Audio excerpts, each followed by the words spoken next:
अस्सलामुअलैकुम नाज़रीन, JN news HD के साथ मैं हूं नाइला भट्टी। नजर डालते हैं आज की अहम खबरों पर। टंडू आदम रिपोर्ट राशिद चौहान।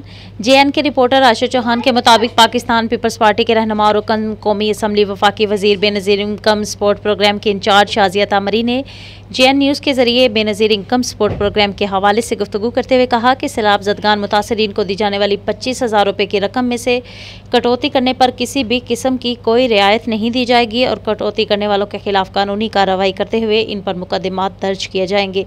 उन्होंने कहा कि सैलाब ज़दगान मुतासरीन शनाख्ती कार्ड नंबर मैसेज भेजकर मुतासरीन अपनी रजिस्ट्रेशन करवा सकते हैं। Rashid Chauhan, press reporter, JN news, Tando आदम।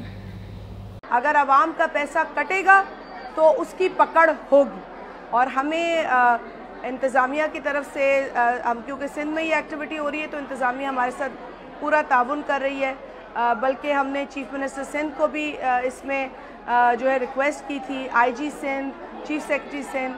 हम जिस सूबे में एक्टिविटी कर रहे हैं वहाँ पर एडमिनिस्ट्रेशन से हमने ताउन की रिक्वेस्ट की है। हमें सिंध में भरपूर ताउन मिल रहा है और कोई हमें रुकावट नहीं है। अगर कहीं पुलिस की नेग्लिजेंस है तो उसको भी पकड़ा जाता है। So we are very clear on this policy that कोई पैसा गरीब औरत का, गरीब घर का हम कटने नहीं देंगे। उस 25,000 में पूरा 25,000 बेनज़ीर इनकम सपोर्ट प्रोग्राम के ज़रिए उनको मिलना है और हम इसकी पूरी कोशिश कर रहे हैं और करते रहेंगे इंशाअल्लाह ताला।